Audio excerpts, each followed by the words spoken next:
Hello, friends. Today, I'm going to tell you a story that isn't just a biography. It's an inspiration for millions. It's the story of a man who was faster than the human eye could see. A man who changed the world with his bare hands, his brain, and his belief. He was a martial artist, an actor, and a philosopher. His name was Bruce Lee. You might know him for his movies, but his real life was far more powerful. Let's go back to where it all began. Bruce Lee was born on November 27, 1940, in San Francisco, California. Interestingly, he was born in the Year of the Dragon, and even during the Hour of the Dragon, which is considered very lucky in Chinese culture. His parents named him Li Junfan, meaning return again, hoping he would one day return to America. Soon after his birth, his family moved back to Hong Kong. As a child, Bruce was never quiet. He was like a firecracker, always running, jumping, and playing. But he wasn't born perfect. His right leg was slightly shorter than his left, causing a limp, and he had very poor eyesight. Yet, these challenges didn't stop him. They only made him work harder. By the time he was a teenager, Bruce was a bit of a troublemaker. He was getting into street fights constantly. At age 13, after getting beaten up badly in a fight, he decided enough was enough. He began training under the legendary master Ip Man in the style of Wing Chun. He practiced obsessively, 500 punches a day.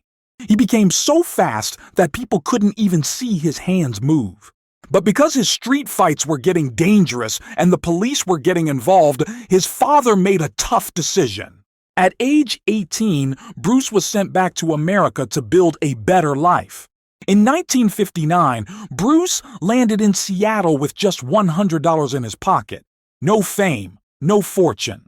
He lived in a tiny room above a restaurant where he worked as a waiter and dishwasher. But every night, after work, he trained in that small room.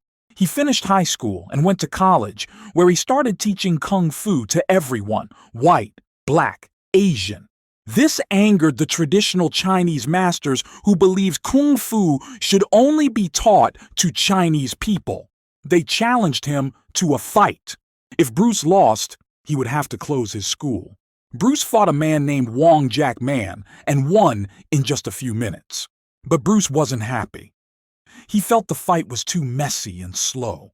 This realization led him to create his own style, Jeet Kune Do, the way of the intercepting fist. A style with no style. During this time, he met and married his wife, Linda Lee, and they had 2 children, Brandon and Shannon. Bruce was becoming superhuman. He could do push-ups on 2 fingers, and his famous 1-inch punch could knock a man down from mere inches away. He tried to break into Hollywood, landing a role as Kato in The Green Hornet. But Hollywood wasn't ready for an Asian lead star. He faced rejection after rejection. Frustrated but undeterred, Bruce said, "If America doesn't want me, I will go back to Asia." When Bruce returned to Hong Kong in 1971, he was shocked. He was already a superstar there because of The Green Hornet. He signed a movie deal and made The Big Boss. It broke all box office records. Next came Fist of Fury, where he smashed a sign that read, "No dogs in Chinese allowed," becoming a symbol of pride for Asian people everywhere. Then came Way of the Dragon, which he wrote, directed, and starred in. The final fight scene with Chuck Norris in the Roman Colosseum is still considered one of the greatest martial arts fights in history. Hollywood finally took notice. Warner Brothers offered him the lead role in Enter the Dragon. This was it. His dream was coming true.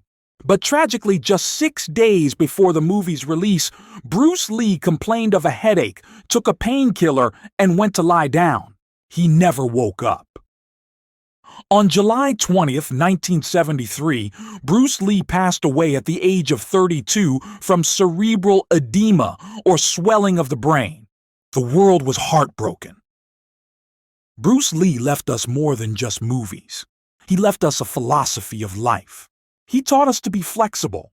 He famously said, "Empty your mind. Be formless, shapeless, like water. If you put water into a cup, it becomes the cup. Be water, my friend." He believed in focus, saying, "I fear not the man who has practiced 10,000 kicks once, but I fear the man who has practiced one kick 10,000 times." Bruce Lee's life teaches us that it doesn't matter where you start. He had physical limitations, no money, and faced racism, but he punched through every barrier. So be like Bruce Lee. Live honestly, train hard, and never give up, because legends never die.